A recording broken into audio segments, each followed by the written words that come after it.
شیعوں میں یعنی اہل تشیع جو فرقہ ہے اس میں کسی بھی کنواری لڑکی کا نکاح کسی ولی عہد کے بغیر کیسے ہو سکتا ہے؟ یہ سوال ہمیں آیا 2000 کیس کے بعد، جو اس وقت آج کل پاکستان میں بہت ہی زیادہ ہائی لائٹڈ کیس بن چکا ہے. اس کی ہر جگہ بات چیت ہو رہی ہے سوشل میڈیا پر. 2000 کا تعلق بھی ایک شیعہ فیملی سے ہے، اور اس کیس کے بعد جس طرح سے دعا نے جا کے نکاح کیا اپنے ولی عہد کے بغیر، تو پھر یہ سوال آ رہا ہے کہ ولی کے بغیر نکاح ہونا کیا جائز ہے، کیا مانا جاتا ہے؟ جی، ہمارے تمام تر مراجعین اور مجتہدین کرام کا یہ متفقہ فتویٰ ہے کہ کوئی بھی کنواری لڑکی اپنے باپ یا اپنے سرپرست ولی عہد کی اجازت کے بغیر جو ہے وہ نکاح نہیں کر سکتی ہے.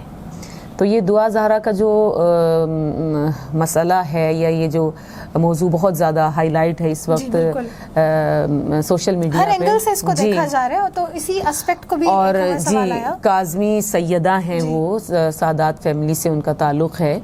تو یہ بات ان کو سمجھ لینی چاہیے کہ آپ کا نکاح جو ہے وہ آپ کے والد کی اجازت کے بغیر مجتہدین کے فتوے کی روشنی میں بالکل بھی ٹھیک نہیں ہے، اور ہمارے پاکستان کا قانون بھی یہی کہتا ہے. ویسے تو اسلام کی روح سے 9 سال کی عمر میں بچی بالغ ہو جاتی ہے، لیکن اگر پاکستان کے لاء کو دیکھیں، پاکستان کے قانون کو دیکھیں تو اس میں کہا جاتا ہے جی 18 سال کی لڑکی جو ہے وہ بالغ ہوتی ہے، اور اس کے بعد جو ہے اس کو نکاح کرنے کی اجازت ہوتی ہے.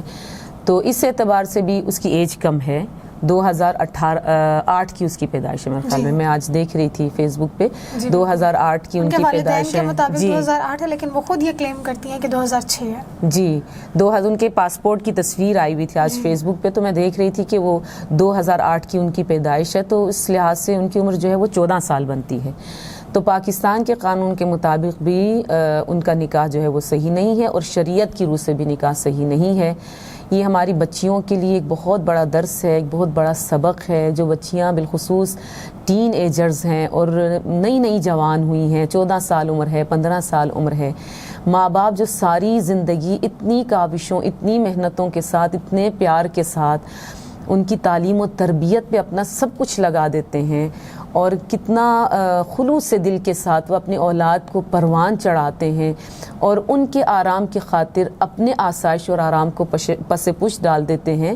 اولاد جب جوان ہوتی ہے، اولاد جب بڑی ہوتی ہے تو کہتی نہیں، میرے ماں باپ کے ساتھ کوئی تعلق نہیں ہے، اور میں ان کے پاس واپس نہیں جانا چاہتی. میں نے جو نکاح کیا وہ بالکل ٹھیک ہے، میں بالکل راضی ہوں، اپنی خوشی کے ساتھ یہ نکاح کیا ہے. خدا را سوچیں کہ وہ ماں باپ کہ جن کا سب کچھ ان کی عزت ہی ہوتی ہے، کس طرح سے روندتے ہوئے یہ بچیاں اپنی ماں باپ کی عزت کا جنازہ نکال کر چلی جاتی ہیں. کچھ ماں باپ کا خیال کریں، کل کو آپ نے بھی ماں بننا ہے، کل کو آپ نے بھی والدین بننا ہے.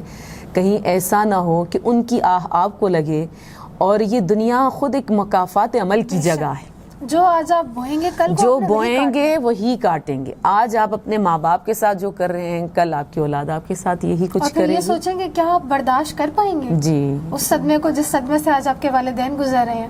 بہت مشکل.